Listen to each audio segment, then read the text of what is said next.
श्री सद्गुरु महाराज की जय। बंदाओ गुरुपद कंज कृपा सिंधु नर रूप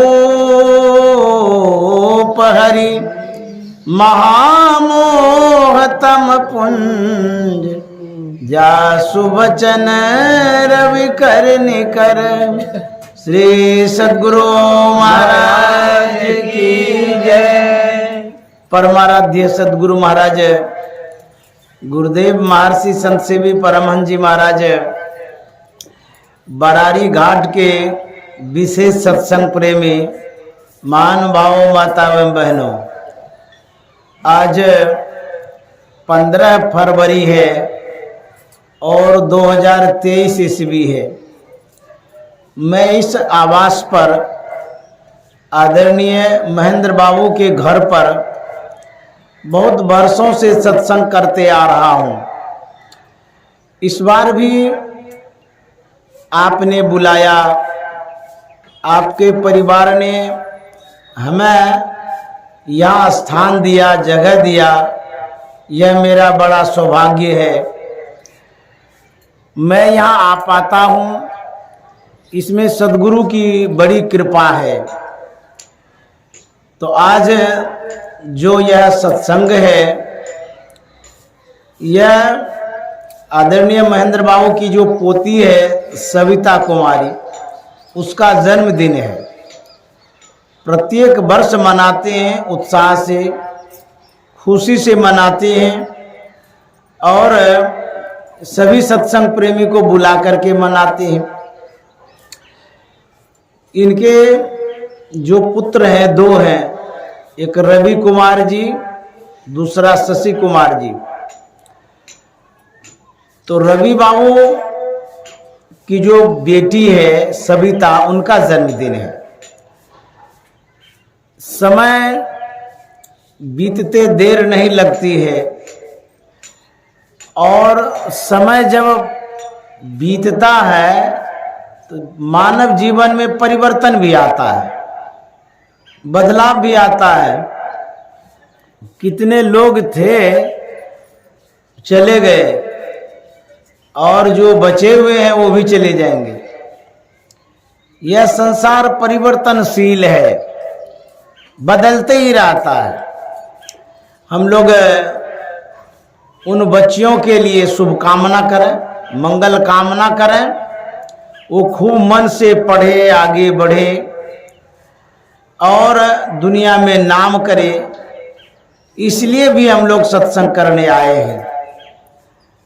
तो हम लोग रामचरितमानस बालकांड से पाठ सुन रहे थे। गोस्वामी जी के विचारों को यदि हम जानना चाहें, उनके अंदर में कितनी समता है, सज्जनता है, सहनशीलता है। इसलिए कह रहा हूं कि लोग सज्जनों को तो मानते हैं लेकिन दुर्जनों को नहीं मानते हैं। गोस्वामी जी दुर्जन को भी प्रणाम किए हैं, उनका भी आदर किए हैं। दुर्जन का काम अपना होते रहता है, सज्जन का काम अपना होता है। कुल्हाड़ी चंदन को काटती है, काटने का काम दुष्ट का होता है, दुर्जन का होता है। लेकिन चंदन क्या करता है? चंदन सज्जन स्वरूप है, काटने वाले को भी वो सुवासित कर देता है, सुगंधित कर देता है, उसके अंदर में सुगंध ही डाल देता है। जबकि काटता है, कुल्हाड़ी काटती है, चंदन कट करके भी अपनी सज्जनता को बिखेर देता है। यही सज्जन का काम। जब आप सज्जन के पास जाएंगे तो आपके अंदर में सुगंधी डाल देंगे। दुर्जन के पास जाएंगे तो आपके अंदर में दुर्जनता तो आएगा ही आएगा। इसीलिए संत महात्मा कहते हैं संतों का संग, सज्जनों का संग करना चाहिए। भगवान बुद्ध कहीं बैठे हुए थे। एक दुर्जन व्यक्ति आता है, भगवान बुद्ध को साधु वेश में देख करके व्यंग करता है। बड़का साधु हो गया है, महात्मा बन गए हैं। भगवान बुद्ध देख लिए कि ये दुर्जन प्रवृत्ति का व्यक्ति है, इससे मुंह लगाना ठीक नहीं है, तो मौन धारण कर लिए। तो अकेले कोई कितना बोलेगा? विवाद तब होता है जब दोनों तरफ से बातें होती है। तो भगवान बुद्ध चुप थे, वो दुर्जन बोलते जा रहे थे। अकेले बोलते बोलते वो थक गया। जब चुप हो गया तब भगवान बुद्ध ने कहा कि मित्र, देखिए संत कितने अच्छे होते हैं। जबकि भगवान बुद्ध को प्रताड़ित किया, अपमानित किया है, तब भी भगवान बुद्ध उनको मित्र कहते हैं। हम आप करेंगे ऐसा? मुंह भी नहीं देखना चाहेंगे, और सम्मान करना तो दूर रहा, पूछबो नहीं करेंगे। लेकिन भगवान बुद्ध कहता है आओ मित्र। उसको बुलाते हैं और बोलते हैं मित्र ये बतलाओ, यदि तुम्हारे पास कोई संदेशा लेके आया हो, वह संदेशा तुम्हें पसंद ना हो तो किनका होगा? तो आवेश में था, ही कहता किनका होगा? जो लाया उनका होगा। भगवान बुद्ध ने कहा मित्र, तुमने जो कुछ भी मुझे सुनाया मैंने एक भी स्वीकार नहीं किया, सब तुम्हारे पास रहे। अब उनको इतनी लज्जा लगी, करे हम इतना भगवान बुद्ध को उपेक्षित भाव से कहे, अपमानित दृष्टि से कहे।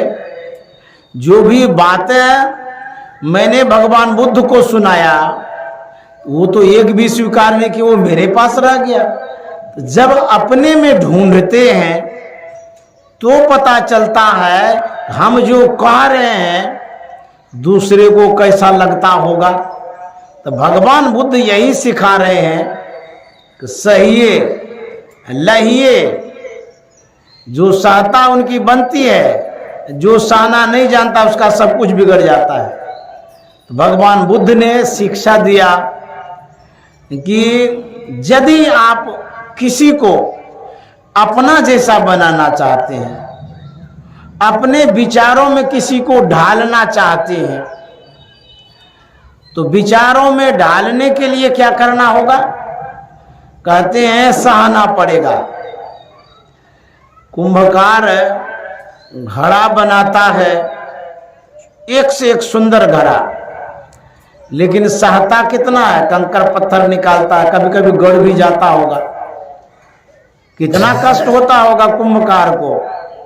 सहता है, उसके बाद अच्छे ढंग से घड़ा बनाता है।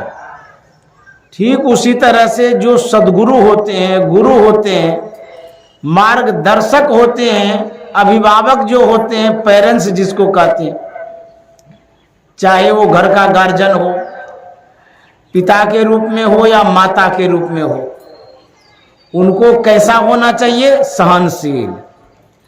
जब घर का गार्जियन सहेगा तब आप किसी को सहेज सकते हैं, बना सकते हैं, अन्यथा आप नहीं बना सकते हैं। हमारे गुरु महाराज कितना सहते थे, कोई भी व्यक्ति आते थे सबका सम्मान करते थे। गुरु महाराज कुर्सेला से ट्रेन द्वारा कहीं जा रहे थे। उन दिनों गुरु महाराज जनरल बोगी में चला करते थे। शुरुआती दौर में बड़ी भीड़ थी। गुरु महाराज अपनी जगह पर सीट पर बैठे हुए थे। एक युवक आता है, उसके हाथ में छाता था।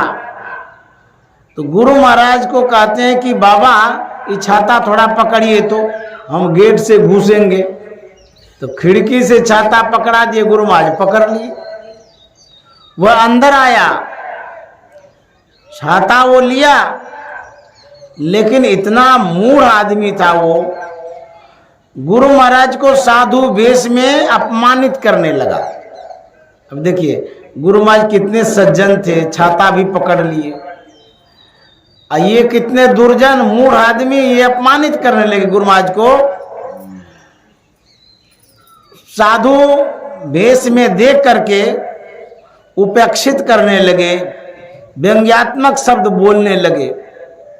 गुरु महाराज मौन थे, चुप थे, कुछ नहीं बोल रहे थे, लेकिन पास में जो खड़े थे उनको बर्दाश्त नहीं हो रहा था।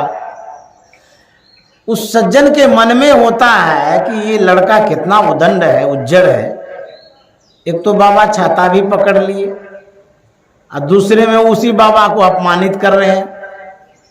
उस सज्जन गुरु महाराज से कहते हैं कि बाबा आप उनका छाता भी पकड़ लिए, वही आपको अपमानित भी कर रहा है, आप कुछ बोलते भी नहीं है। लड़के को कुछ बोलना भी तो चाहिए। अब देखिए गुरु महाराज क्या जवाब देते हैं। गुरु महाराज ने कहा मैं क्या बोलूं,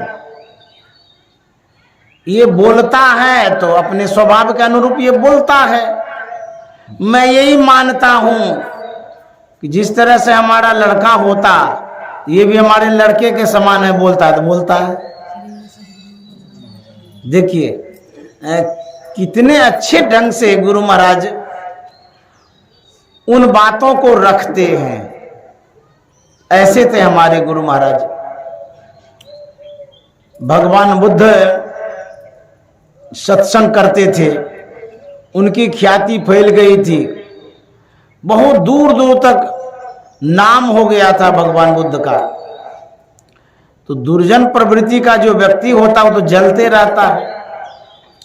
यदि आपके उद्यान में, बगीचे में खूब सुंदर सा गुलाब का फूल खिलता है, तो एक एक आदमी को जलन हो जाता है, ईर्षा होती है, खुजली हो जाती है फूल तोड़ने का। उनके मन में होता तोड़ लेते हैं। अब खिला हुआ है तो खिलने दो भाई, दूसरा कोई देखेगा।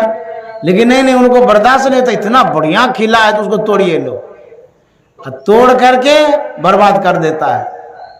उसी तरह से साधु महात्मा इस संसार में आते हैं, लेकिन ऐसे भी दुर्जन प्रवृत्ति के व्यक्ति होते हैं जिनको बर्दाश्त नहीं होता है, वो चाहते हैं कि इसको समाप्त कर दें। भगवान बुद्ध के पीछे भी बहुत लोग लगे हुए थे मारने के लिए, अपमानित करने के लिए, बेइज्जत करने के लिए। एक बार एक दुष्ट महिला जो होती है, कुलटा नारी जिसको कहते हैं, उनको किसी दुश्मन ने सिखा पढ़ा दिया, कहा कि तुमको जितना चाहिए पैसा दे देंगे। वह बताता है कि जो मैं कहूंगा वही करना होगा। बोले बताइए पैसा के लिए क्या नहीं कर सकते। बोले कि पेट में कपड़ा बांध लेना, और जहां भगवान बुद्ध प्रचार करते होंगे, लोगों की बड़ी भीड़ होगी, उसी समय जाकर के तुम कहना कि मेरे पेट में आपका बच्चा है, इसकी आपने क्या व्यवस्था किया है, यहां प्रवचन कर रहे हैं। बेइज्जत हो जाएगा, अपकीर्ति होगी, अपमान होगा, इस तरह से करो, सिखा दिया। वैसा ही वो महिला करती है। जहां सत्संग हो रहा था, मंच के सामने जाती है और जोर से बोलती है कि आप यहां भाषण देते हैं, प्रवचन कर रहे हैं, जो पेट में बच्चा पल रहा है इसकी आपने क्या व्यवस्था किया है। भगवान बुद्ध अवाक हो गए।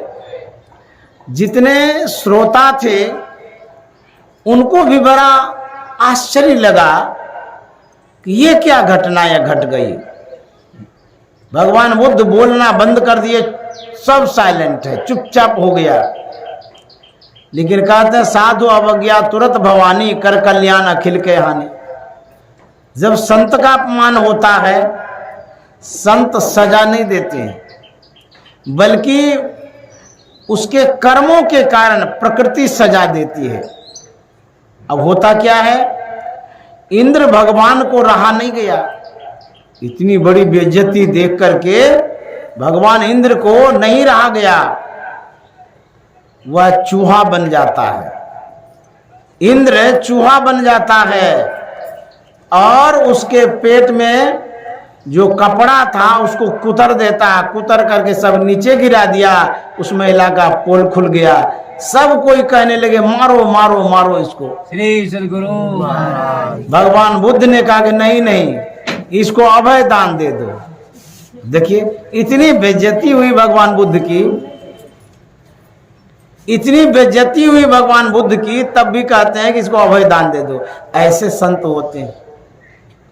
संत की दृष्टि जो है वो शुद्ध होती है, पवित्र होती है, समता की होती है। सबको समान रूप से वो मानते हैं।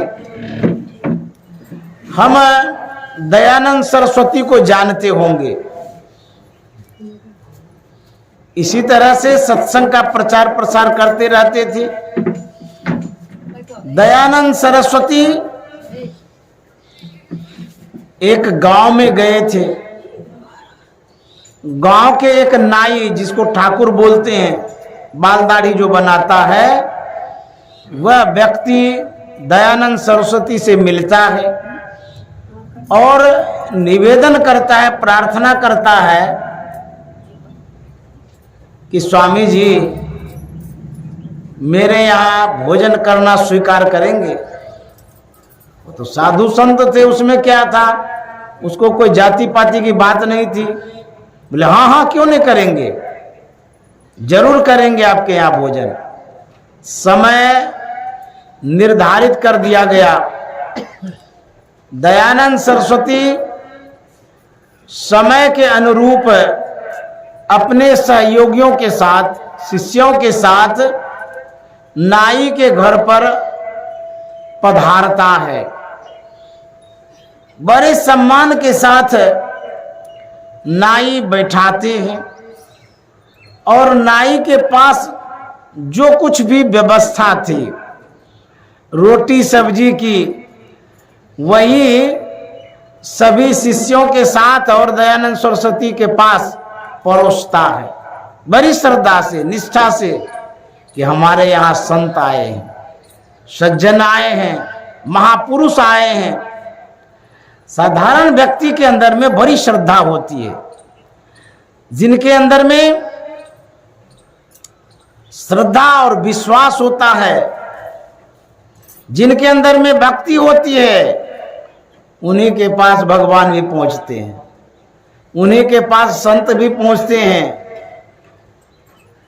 तो नाई ने प्रेम से सबको परोसा, लेकिन जितने शिष्य लोग थे नाई की रोटी को देख करके घृणा कर लिया, अरे इसकी रोटी कैसे खाएंगे, तो नाई है जाति का, तो छुआ तक नहीं। लेकिन दयानंद सरस्वती बड़े चाव से खा रहे थे। खाते खाते सब रोटी खा गए, भरपेट खाए, हाथ वो धोए, उसके बाद विदाई हुई, सब चले। रास्ते में जा रहे थे, शिष्यों ने कहा कि स्वामी जी आपने ये क्या कर दिया। बोले क्या कर दिया मैंने। बोले कि आपने नाई की रोटी खा ली, ऐसा आपको करना नहीं चाहिए था, वो तो छोटे जात के हैं नाई। दयानंद सरस्वती ने कहा मैंने नाई की रोटी नहीं खाई है। बोले महाराज अभी तुरंत खा क्या, हम लोग ने खाए, आप तो भरपेट खाए। जितने शिष्य थे छुए तक नहीं और आप भरपेट खाए हैं। कहते हमने नाई की रोटी नहीं खाई।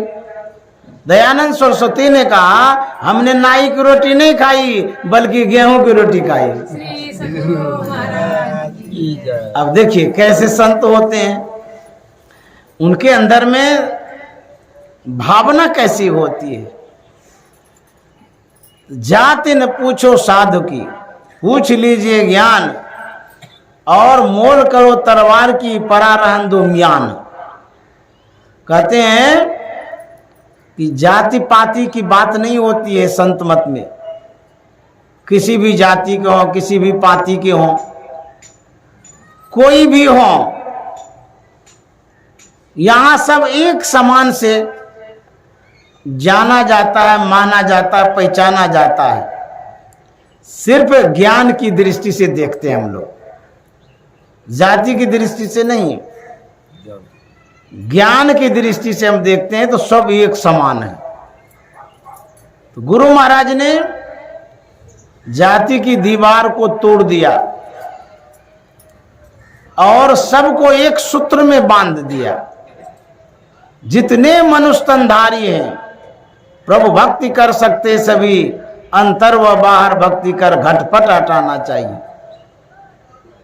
जिस तरह से गोस्वामी जी ने दुर्जनों को भी सम्मान किया, उसी तरह से परमाराध्य सदगुरु महाराज ने जितने मनुष्य तनधारी हैं सबको सम्मान किया। हिंदू, मुस्लिम, सिख, ईसाई, जैन, बौद्ध सब भाई भाई। सिर्फ देखने की जो दृष्टि है उसी को चेंज करना है, बदलना है। जब बदलेंगे तब हमारे अंदर में भी बदलाव आएगा। एक महात्मा थे, उनके साथ एक चेला राम था। तो दोनों जा रहे थे। महात्मा के पास छड़ी थी, वो घुमाते हुए जा रहे थे। चेला ने कहा कि गुरुजी, ये साधारण सी छड़ी है, इसको क्यों ढोते रहते हैं? तो महात्मा ने कहा ये साधारण छड़ी नहीं है।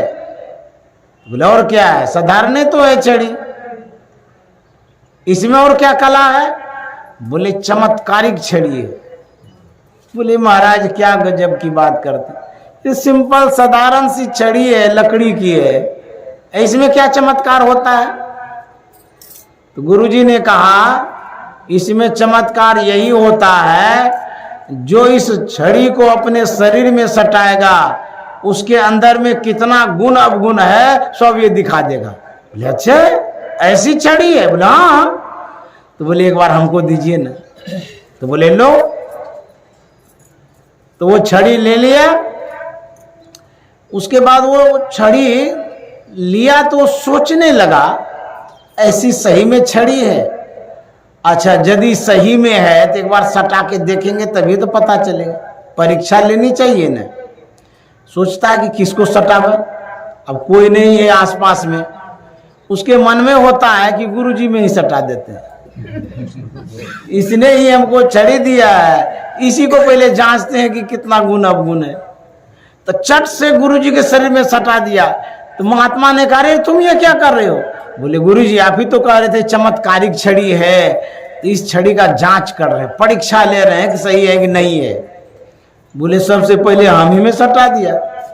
बोले तब आप ही तो दिए हैं तो सटाएंगे किस में, और कोई तो है नहीं है पास में।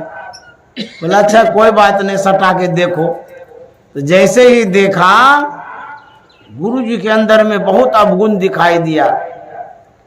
बोले छी छी राम राम, यदि हमको पहले छड़ी मिलती तो आपके साथ ही हम नहीं जाते। इतना अवगुण आपके अंदर में है, इतने अज्ञान अंधकार में आप पड़े हुए हैं, ऐसे गुरुजी के साथ हम नहीं रहेंगे। लीजिए छड़ी अपनी, हम चलते हैं। छड़ी दे दिया और जाने लगा।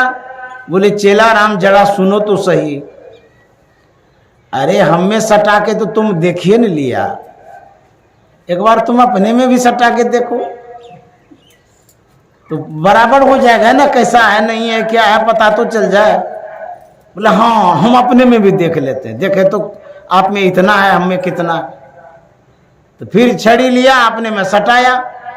जैसे ही सटाया वो देखता है गुरु जी से भी विशेष घोर अंधकार में वो है, अज्ञानता में है, विशेष अवगुणी वो है। बोले महाराज हमारे अंदर में तो आपसे भी ज्यादा अवगुण है। बोले तब? कहता मत देख पराया अवगुण। अवगुण दूसरे का यदि हम देखेंगे तो फिर हम गुणी नहीं हो सकेंगे। संत अवगुण नहीं देखते हैं, गुण देखते हैं। यदि अवगुण भी है उस अवगुण को ढकते हैं, झांपते हैं, दूर करते हैं। संत का ये लक्षण होता है। गुरु महाराज ने कहा था, मेरे पास ऐसे ऐसे विचार के आदमी आते हैं, यदि मैं उनके मन की बात उनके सामने कह दूं तो दोबारा मुंह दिखाने नहीं आएगा। तो संत महात्मा जानते हैं कि संसार के जो लोग हैं अज्ञान अवस्था में पड़े हुए हैं, अंधकार में पड़े हुए हैं। यदि इसको भी हम दुत्कारेंगे, फटकारेंगे, फिर तो मेरे पास फटकेगा भी नहीं, आएगा भी नहीं। तब प्यार से, प्रेम से, स्नेह से सह करके उसको सुधारना है। तो जो इस तरह के गुरु होते हैं वो गुरु हो जाते हैं। गुरु मन शक्कर, चीनी, उसी के पास अवगुण रूपी चेला सब चींटी बन करके चिपकता रहता है। सबके अंदर में अवगुण है, अज्ञानता है, भूल है, भ्रम है, लेकिन संत इसको पाटते हैं, झांपते हैं, दूर करते हैं। ऐसे हमारे गुरु महाराज थे। तब आज उनके पास लाखों लाख लोग आते रहते हैं अभी भी, जबकि गुरु महाराज शरीर में नहीं है, लेकिन फिर भी उनके विचारों पर जो समर्पित व्यक्ति है, उनके व्यवहारों पर जिन्होंने न्यौछावर कर दिया अपने आप को, वो आते रहते हैं। उनके ज्ञान से जो प्रभावित हैं, उनकी साधना से जो लाभान्वित हैं, वो सब लोग आते रहते हैं। तो लोगों को अपनाने के लिए, बनाने के लिए स्नेह की आवश्यकता है, सहयोग की भी आवश्यकता है।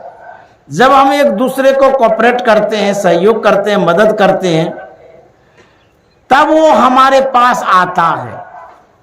मैंने गुरुदेव महर्षि संत सेवी जी महाराज को देखा है, बहुत ऐसे गरीब आदमी आते थे, किसी को घर नहीं होता था, घर बनाने के लिए सहयोग कर देते थे। किसी की लड़की शादी के लिए बाकी रहती थी पैसा के अभाव में, तो पैसे से सहयोग करते थे। किसी को पढ़ने की आवश्यकता होती थी तो पढ़ने के लिए भी मदद करते थे। इस तरह से मैंने देखा महर्षि संत सेवी जी महाराज को मदद करते हुए। एक थे सत्यनारायण ठाकुर, वहीं हॉस्पिटल के बगल में उसका घर था। वो बराबर गुरुदेव महर्षि संत सेवी जी महाराज का बाल दाढ़ी बनाया करते थे। मैंने देखा उनकी जो बेटी है, शादी तो हो गई, लेकिन दुरागमन जो है, जिसको गौना बोलते हैं, दुरागमन नहीं हो रहा था। इसका कारण था पैसे का अभाव। कितना गरीब आदमी था वो। जब महर्षि संत सेवी जी महाराज के पास वो आते थे तो हाल समाचार पूछा करते थे, घर परिवार का भी समाचार पूछ लेते थे। तो एक दिन सत्यनारायण ठाकुर आए प्रणाम करने के लिए। तो हुजूर ने पूछा कि क्या समाचार है, कोई दिक्कत तो नहीं है? बोले सब समाचार तो ठीक है, दिक्कत ये है कि बेटी का दुरागमन नहीं हो पा रहा है, यही एक दिक्कत है। हुजूर ने कहा था कि क्यों नहीं हो रहा है? बोले कि दुरागमन में कुछ खर्च होता है, इसीलिए वो जुटा नहीं पाए हैं, तो दुरागमन नहीं हो पाया है। तो बोले कि उसमें क्या क्या लगता है? तो उन्होंने कहा कि लड़का लड़की का कपड़ा लगता है और खाने पीने का कुछ व्यवस्था करना पड़ता है, ये सब खर्चा है। बोले अच्छा ठीक है, और क्या लगता है? बोले नहीं, खाना पीना चावल दाल वगैरह ये हो जाएगा, कपड़ा लत्ता हो जाएगा तो हो जाएगा। महर्षि संत सेवी जी महाराज कहते हैं, अरे लड़की जब जाती है उसको बर्तन बासन भी तो दिया जाता है। बोले हाँ हुजूर दिया जाता है। तो बोले कि और भी तो कुछ लगता होगा। बोले कहाँ लगता तो बहुत कुछ है, लेकिन हमसे संभव तो नहीं होगा उतना। बोले अच्छा ठीक है, जो जो लगता है सब यहाँ से दिलवा देते हैं। तो गंगा बाबा भी थे सेवा में उस समय। तो हुजूर ने कहा गंगा जी, ये जो सत्यनारायण ठाकुर है, इनको बर्तन बासन वगैरह जो अपने पास है एक एक सेट करके इनको दे दीजिए, कपड़ा लत्ता भी होगा वो भी दे दीजिए, और जो अनाज पानी वगैरह है वो भी दीजिए, कुछ पैसा भी दे दीजिए। उस तरह से गुरुदेव ने दिला करके उनके बेटी का दुरागमन किया था। सद्गुरु महाराज की जय। ऐसे भी सहयोग करते हैं लोग। और ज्ञान से तो सहयोग करते ही हैं। संत महात्मा अर्थ के द्वारा भी सहयोग करते रहते, धन के द्वारा भी सहयोग करते हैं। तो इस तरह से संत होते हैं। संत हृदय नवनीत समाना, कहा कभी न पे काई न जाना। कहते संत का जो हृदय होता है बड़ा कोमल होता है। संतों ने, कवियों ने जो कहा कि घी के समान मक्खन के समान होता है, कहा कि कहा तो जरूर है लेकिन कही न जाना। निज परिताप द्रवई नवनीता, पर दुख द्रवई संत सुपनीता। गोस्वामी जी कहते हैं घी मक्खन जो है वो सूर्य की गर्मी से, आग की गर्मी से पिघलता है, लेकिन संत कैसे पिघलते हैं? कहते हैं वो दूसरे के दुख को देख करके पिघल जाते हैं। गुरु महाराज ऐसे दयावान संत होते हैं। दूसरे का दुख संत देखना नहीं चाहते हैं।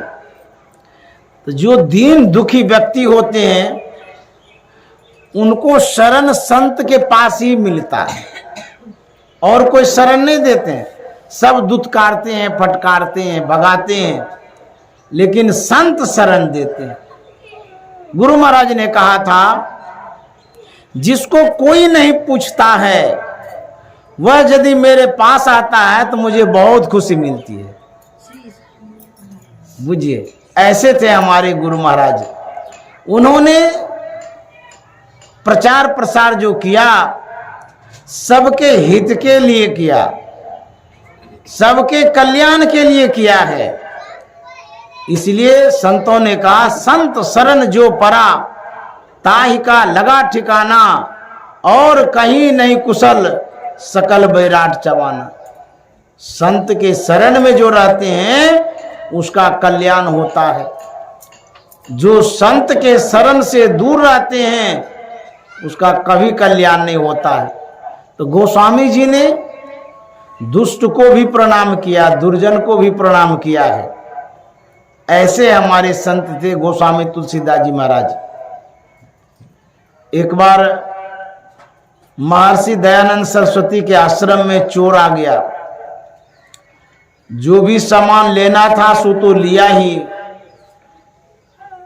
महर्षि अरविंद के आश्रम में चोर आया था, तो जो सामान लेना था लिया ही, लेकिन महर्षि अरविंद को भी पीट दिया।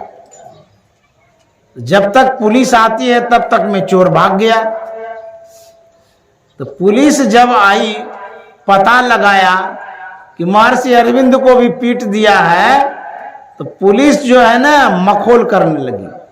वो क्या कहती है कि स्वामी जी चोर ने आपको भी नहीं छोड़ा, आपको भी पीटिए दिया। तो महर्षि अरविंद ने कहा था वो चोर नहीं था। बोले तब कौन था? बोले वो नारायण था, हमको पीट पीट के कह रहा था कि भजन करो। भजन नहीं करता था इसीलिए वो पीटा है। तो देखिए कैसी दृष्टि होती है संत की। जो गुरु महाराज भजन करते थे, हम लोगों को भी भजन की प्रेरणा दे करके गए हैं। गुरु महाराज साधनशील पुरुष थे। कुप्पा घाट की गुहा में 18 महीनों तक उन्होंने साधना की, लगातार। शरीर कृश हो गया था, सूख गया था, गल गया था साधना में, और साधना करते करते उस 18 महीनों में गुरु महाराज को मोक्ष मिला था। श्री सद्गुरु महाराज की जय। ऐसे तपस्वी थे हमारे गुरु महाराज, ऐसे ध्यानी थे। इसीलिए गुरु महाराज ने कहा है, जब तक ध्यान नहीं करेंगे तब तक कल्याण नहीं होगा। गुरु महाराज का उपदेश है, मास आसीन जगत बासीन, चेत चित में नये, जीवनो थोरो है क्यों, जगत में गफिलाइए,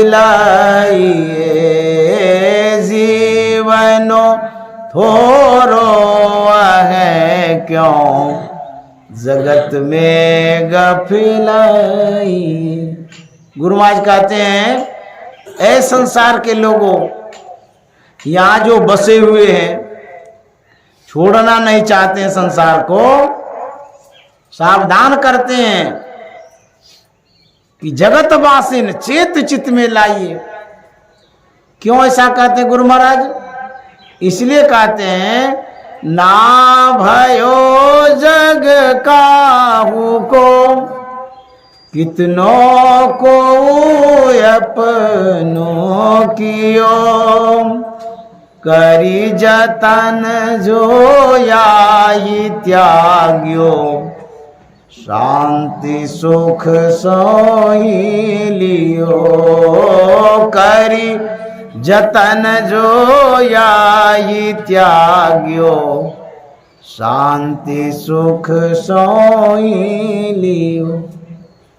किसने शांति को प्राप्त किया?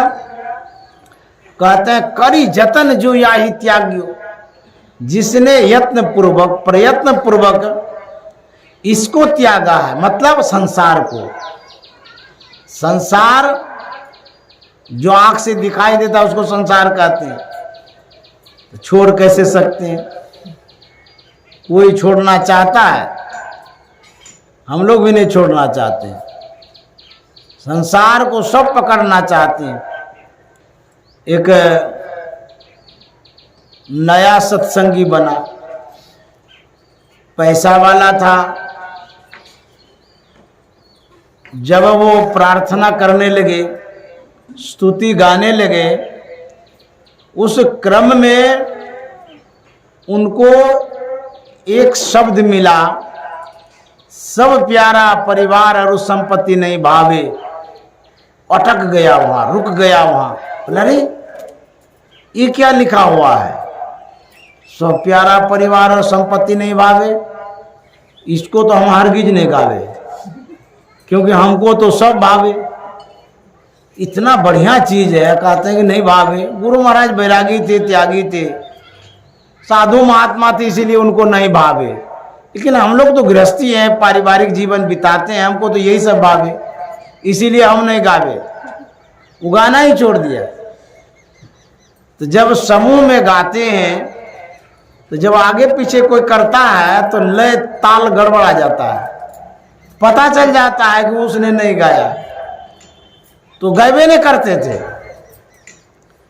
लोगों ने पूछा कि भाई आप यहाँ पर रुकते क्यों, अटक क्यों जाते हैं? उसके बाद तो सब गाते हैं। बोले, अरे इसमें लिखा हुआ है, आप लोग ध्यान नहीं देते बात पर। क्या गुरु महाराज ने लिखा है? बोले, क्या लिखा हुआ? इसमें लिखा हुआ सब प्यारा परिवार और संपत्ति नहीं भावे। तो बोले कि देखिए, हमको तो सब प्यारा लगता है, परिवार भी प्यारा, संपत्ति किसको प्यारा नहीं, हमको अच्छा लगता है। अच्छा, इसमें यदि हम गाएंगे, कहीं वो संपत्ति गायब हो गई तो, प्यारा परिवार इधर उधर हो गया, कुछ हो गया तो गाएंगे, कहीं गड़बड़ा जाएगा तब, इसीलिए तो हम नहीं गाते हैं। इसमें लिखा हुआ है सब प्यारा परिवार और संपत्ति नहीं भावे, तो जब नहीं भावे तो कुछ तो होवे करेगा गड़बड़, गायब हो जाएगा तब, संपत्तियां चली जाएगी तब। इसीलिए हम डर के मारे नहीं गावे। बोले अरे ऐसी कोई बात नहीं है, गुरु महाराज का कहना यही है कि जो परिवार है उस परिवार में ऐसी आसक्ति ना हो कि जिसे हमारा भजन ही ना हो, भजन ही न बने, ऐसी आसक्ति ना हो। गुरु महाराज जी प्रार्थना करते हैं कि जितना प्यारा परिवार है और जो भी संपत्ति है, संपत्ति तो सबको प्यारा लगता है ना, तो कहता है वो नहीं भावे, मतलब उसमें आसक्ति नहीं हो। तो उसमें यदि आसक्ति होगी तो भजन तो होगा नहीं। इसीलिए गुरु महाराज कहते हैं कि नहीं भावे। तो यदि इस बात को नहीं समझेंगे तो सब गड़बड़ होगा। एक राजा था, वह राजकाज से उब गया था। कभी कभी घर गृहस्थी में वैराग्य होता है, वैराग्य होते रहता है लेकिन पता नहीं चलता लोगों को। तो वैराग्य का बहुत प्रकार होता है, जितना प्रकार होता है उतना प्रभाव होता है। वैराग्य क्या होता है? जैसे घर में कोई खटपट हुआ तो भाग जाते हैं घर से, या कहीं भोजन पानी नहीं मिला तो क्षण भर के लिए चले जाते हैं दूसरी जगह, जाओ न घरे नहीं जाएंगे, कितने देर के लिए, फिर तो आना ही पड़ेगा। उसके बाद इस वैराग्य से कुछ काम नहीं बनता, ये क्षणिक वैराग्य। अच्छा, वैराग्य रोज उठता है लेकिन उसको हम समझ नहीं पाते हैं। मन में जो खिन्नता होती है भी तो वैराग्य का एक रूप है। कहीं न कहीं आप परिवार से, घर से नफरत करने लग जाते हैं, ये भी वैराग्य है। घर से बाहर चले जाते हैं, छोड़ो ना हम नहीं रहेंगे, अभी जा रहे हैं दूसरी जगह, ये भी एक वैराग्य है। लेकिन सब वैराग्य का अलग अलग प्रभाव होता है। तो राजा राजकाज से उब गया और वो सोचा इससे अच्छा साधु बन जाएंगे, कमंडल रहेगा, भजन कीर्तन करेंगे, भोजन मिलते रहेगा, खाते रहेंगे, कोई टेंशन नहीं रहेगा। राजकाज को संभालने में, घर परिवार को संभालने में बहुत टेंशन है। जानते हैं वह राजा जंगल जाना चाह रहा था। सोचता है कि जंगल में रहेंगे। अब तैयारी करने लगा कि जंगल जो जाएंगे और व्यवस्थित जीवन होगा, उसके लिए क्या करना है। तो राजा के मन में होता है एक चादर ले लेते हैं बिछाने के लिए, क्योंकि जंगल में कोई चादर तो देगा नहीं बिछाने के लिए, अपना ले लेते हैं। फिर मन में होता है जहाँ रहेंगे सब दिन तो मुलायम सैया पर सोए हैं, तो सब तकिया लगा के वहाँ जाएंगे, सोने में दिक्कत होगा, एगो छोटका तकिया ले लेते हैं। तकिया ले लिया। फिर मन में होता है कि जंगल में रहेंगे, पानी उनी कहाँ मिलेगा, नहीं मिलेगा, कमंडल ले लेते हैं, तो कमंडल भी ले लिया। फिर मन में हुआ कि धूप छां से बचने के लिए छाता ले लेते हैं, वो भी ले लिया। इस तरह से जो जो उनको लगा एक गठरी पोटरी बनाया, लेकर के निकला, चला गया जंगल। मनमुखी राजा, भजन भेद तो लिया नहीं था, तपस्या करने लगा, लेकिन वहां मन नहीं लगता था। एक महात्मा वो सो करके आ रहे थे। महात्मा ने जब फेस को देखा, चेहरे को देखा, आंक गए, परख लिए कि इसका चेहरा जो लगता है साधारण नहीं है, राजा जैसा लगता, देदीप्यमान है, साधारण आदमी जैसा तो नहीं लगता है। फिर महात्मा सोचता है कि यदि ये राजा है तो फिर जंगल में है, ये राजा नहीं है, बैरागी है, कोई साधु महात्मा है। करीब में गए, महात्मा ने कहा कि आपको देख करके नहीं लगता कि आप बैरागी साधु हैं, राजा जैसा लगते हैं आप, चेहरा मोहरा से। बोले हाँ हाँ हम राजा थे, अब राजा नहीं हम बैरागी हैं, साधु हो गए हम। बोले नहीं नहीं नहीं अभी साधु नहीं हुए आप। तो राजा ने कहा कि अभी साधु नहीं हुए, तो साधु कैसे होता है? अच्छा आपको लगता है ये सब सामान जो रखे हैं ना इसीलिए आपका तो साधु नहीं है, बैरागी नहीं है। वो कमंडल फेंक दिया। बोला अब तो साधु हैं। बोले नहीं अभी भी नहीं। जो जो सामान था चादर फेंक दिया, झोला तंगड़ा सब फेंक दिया। बोला अब तो हम त्यागी हो गए। बोले अभी भी तुम त्यागी नहीं हो। बोले महाराज तब त्यागी कैसे होता है? बोले कि अच्छा ये बतलाइए, आप यहाँ जंगल में हैं, आपका मन कभी घर भी जाता है, वहां का भी चिंतन करता है, वो भी याद आता है? बोले हाँ कभी कभी तो घर चला जाता है, घर का जो राज सुख है वो याद आता है, ख्याल तो उधर जाता है, राजपाट जो इतना दिन चलाए जेबे करेगा। तो महात्मा ने कहा जब तक मन तुम्हारा घर पर रहेगा तब तक तुम रागी है, और जिस दिन तुम्हारा मन तुम्हारे पास रहेगा उसी दिन तुम बैरागी है। श्री सद्गुरु महाराज की जय। अभी तुम बैरागी नहीं हो। मन तो रमे संसार में, तन साधुन के संग, तुलसी याही वियोग ते नहीं लागा हरि रंग। मन से बैरागी होना पड़ेगा। आप गृहस्थी हैं, जहां भी रहते हैं मन को एक पॉइंट पर लगाइए, एक स्थान पर लगाइए, गुरुंगित स्थान पर लगाइए। यदि मन टिकता है उसी समय आप बैरागी बन जाते हैं, और जब तक मन नहीं टिकता है तब तक बैरागी नहीं है। बैरागी होना साधारण नहीं है। वेश विशेष को धारण करने से कोई बैरागी नहीं होता है। रावण भी तो साधु सन्यासी बन गया था, क्या वो बैरागी था? नहीं नहीं।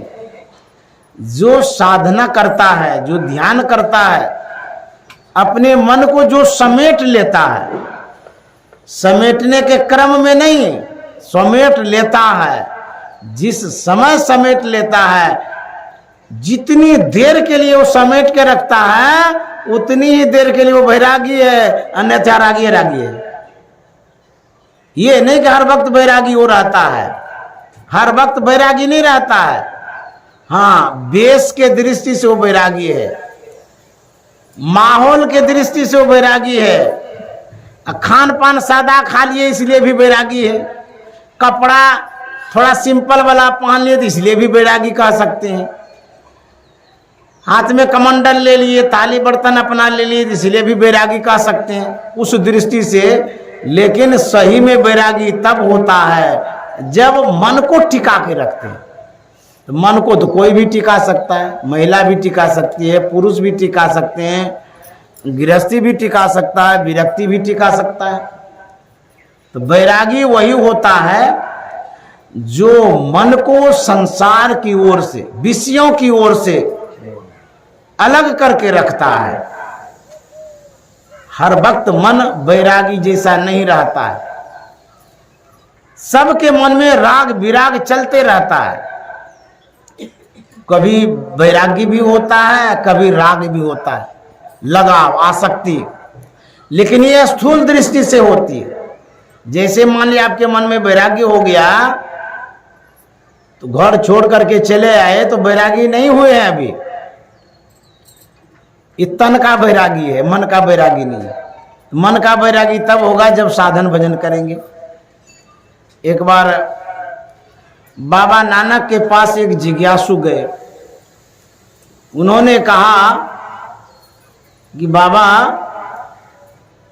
योगी किसे कहते हैं, क्या उसका लक्षण है? तो बाबा नानक ने कहा था योग न खिंथा, योग न डंडे, योग न बसम चढ़ाइए, योग न मुंदी मूड़ी मुड़ाइए, योग न सिंगी वाइये, गल्ली जोग न होई। बाबा नानक कहते हैं योग न खिंथा, लंबा कुर्ता पहन लेने से कोई योगी नहीं होता है। योग न डंडे, हाथ में डंडा ले लेने से कोई योगी नहीं होता है। योग न मुंडी मूड़ी मुड़ाइए, कोई बाल मुड़ा लेने से योगी नहीं होता है। कोई दाढ़ी बढ़ा लेने से योगी नहीं होता है। कान में कुंडल पहन लेने से कोई योगी नहीं होता है। पूरा भस्म रमान लेने से कोई योगी नहीं होता है। उस जिज्ञासु ने कहा बाबा तब योगी कैसे होता है, योगी कैसा होता है? तो बाबा नानक कहते हैं सुनो योगी कैसा होता है, बतला रहे हैं। एक दृष्टि करी सम सरि जाने, योगी कहिए सोई। जो दोनों दृष्टिधारों को मिलाना जानता है वही योगी है। श्री सद्गुरु महाराज की जय। और जो दृष्टियों की क्रिया नहीं करता है, उसमें सफलता नहीं मिली है, वो भी योगी नहीं है। दृष्टि योग की क्रिया लेने मात्र से योगी नहीं होते हैं, बल्कि उस क्रिया के अनुरूप जब आप सफलता प्राप्त कर लेते हैं तब आप योगी होते हैं। योगी का लक्षण यही है जो साधन भजन करता है, लेकिन अंतर्दृष्टि से जो कोई देख पाएंगे उसी को तो पता चलेगा ये योगी है कि क्या है, क्योंकि ये तो भीतर की साधना है। बाहर से हम कैसे देखेंगे योगी है कि नहीं है, उसका क्या लक्षण है, क्या पहचान है? वेश से तो हम जानते हैं कि सन्यासी हैं, ये बैरागी वेश में है। आचरण से भी आपको लग जाता है कि ये महात्मा है, बैरागी है, क्योंकि जो बगुला होता है वो कहीं हंस का चाल चल लेता है, उसका पेखना तो उजला है ये, लेकिन कभी कभी उनको लगता है कि हंस की विशेष पूंछ होती है, मान सम्मान होता है, आदर सत्कार होता है, हम भी तो उजला है ये हैं, हम भी उसके चाल में चल लेते हैं। लेकिन चाल में चल जरूर लेंगे, लेकिन भीतर की जो बनावट है वो हंस जैसा नहीं हो सकता। को पता चलेगा जब नीर और क्षीर अलग करने की बात आएगी, उस समय बगुला का पोल खुल जाएगा।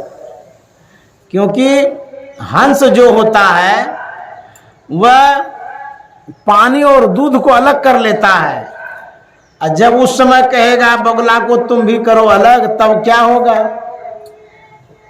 उस समय तो पोल खुल जाएगा, चाल तो चल लेते हैं। उसी तरह से जो साधु महात्मा हैं कुछ संतों के चाल में चल लेते हैं, संतों के वेश में ढल लेते हैं, संतों के परिवेश में पल लेते हैं। दाढ़ी बना लिए, कपड़ा पहन लिए, उनके जैसे बोलने भी लगे, लेकिन अंतर्दृष्टि से जब देखेंगे वहां पता चलेगा ये सही में साधु है कि नहीं है। गुरुदेव महर्षि संत सेवी जी महाराज के पास बहुत से लोग आया करते थे। साधु महात्मा जब आते थे उनको वो परख लेते थे, तो परख करके उनको समझाते थे कि घर में बैठ करके भजन साधन करो, इधर उधर भटकने से क्या मिलेगा, ध्यान भजन करोगे तो कल्याण होगा, घूमते रहते हो, दो पैसे के लिए ऐसा करते हो। तो वो परख लेते थे। तुलसी साहब ने कहा है जो कोई कहे साधु को चिन्हना, और तुलसी हाथ कान पर दिनना।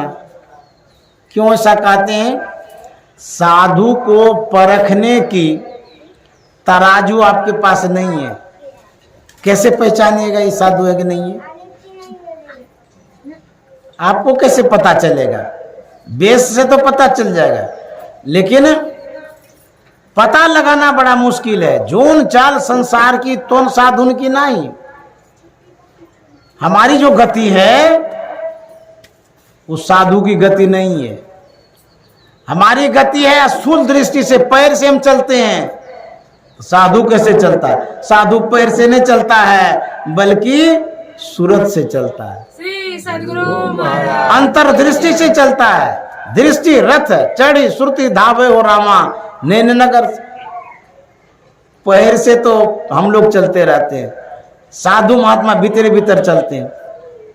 गुरु महाराज बरामदे पर बैठे थे, सेवा में पूज्य भगीरथ दास जी महाराज थे। गुरु महाराज साधनशील व्यक्ति थे। उनकी सूरत सिमट गई। जब सूरत सिमट जाती है, जब चेतना सिमटती है, तो हमारा जो शरीर है जड़वत हो जाता है। चेतना जब तक काम करते थे हम सावधान रहते, सचेत रहते हैं। जब सिमट जाता है तो शरीर काम नहीं करता है, तो गर्दन झुक गई। तो गुरु महाराज अंतर्मुख हो गए, गर्दन झुक गई। तो पूज्य भगीरथ बाबा के मन में होता है कि गुरु महाराज सो गए। तो मन में यही हुआ कि बाहर में बैठे हैं, अंदर लेकर के जाते हैं, वहां लिटा देंगे, आराम करेंगे। गर्दन भी झुक गई है। तो धीरे से कान के पास कहते हैं कि हुजूर अंदर चला जाए। तो कहे तो जरूर, लेकिन गुरु महाराज यथावत रहे। तो भगीरथ बाबा के मन में हुआ गुरु महाराज नहीं सुने हैं, तो थोड़ा जोर से कहते हैं हुजूर अंदर चला जाए। तो दोबारा जब कहे तब गुरु महाराज कहता अरे हम तो अंधेरे में है, अब कौन अंदर ले जाएगा? तो श्री सद्गुरु महाराज की जय। तो गुरु महाराज ऐसे अंतर्मुखी संत थे। संत देखते जरूर हैं, लेकिन हम आपके जैसे नहीं देखते। हम लोग जैसे देखते हैं तो क्या देखते हैं? बाह्य दृष्टि से देखते हैं, स्थूल दृष्टि से हम लोग देखते हैं। लेकिन संत जब देखते हैं उस शरीर को नहीं देखते, आत्मा को देखते हैं। वो आपकी पहचान कर लेते हैं, ये व्यक्ति कैसा है, क्या है, नहीं है। ऐसा क्यों होता है?